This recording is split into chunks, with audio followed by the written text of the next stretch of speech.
This is the first aid delivery in months to reach the Kaga Bandoro refugee camp. Up until now, the runway had been blocked by survivors seeking shelter from war and persecution. Those who've ended up here have horrific stories to tell of murdered family members, rape and kidnappings, of entire villages burnt to the ground. UN soldiers patrol the area here. That provides enough security to make sure aid arrives safely. UNICEF has built a temporary school where the thousands of children stranded here receive lessons. Lucie Vlachou is one of them. She's 12 years old.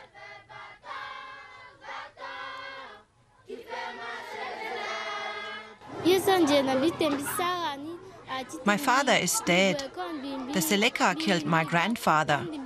So we fled from our village. I've been living here for 3 years. Her teacher tells us the rest of her story. The Muslim Seleka rebels kidnapped her mother. Lucie hasn't seen her since. Everybody here is severely traumatized. UNICEF at least tries to create some sense of normality in the camp, even if it's an almost impossible task. The humanitarian needs are increasing. Sadly, more and more people are under attack, are IDPs. We have 600,000 people who are internally displaced within the country, which is what it was at the peak of the crisis in 2014. So there's still a lot to do.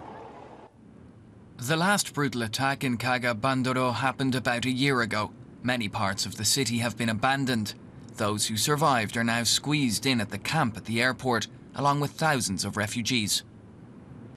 More than 30,000 people are living in the refugee camp of Kaga Bandoro. Many of them have homes nearby, but to walk home means risking their lives. Violence can erupt at any time. Even UN troops only manage to broker a fragile peace. The majority of the country has been ruled by approximately 20 different armed groups fighting each other for control. The front lines between the warring rebel groups run right through the middle of the city. UN troops have taken a position on the only bridge and check vehicles for weapons. But so far they've been unable to stop the bitter fighting. The chances for peace are slim. The conflict may be rooted in religion and ethnic origin, but it's fueled by the fight over the country's resources: land, gold and diamonds.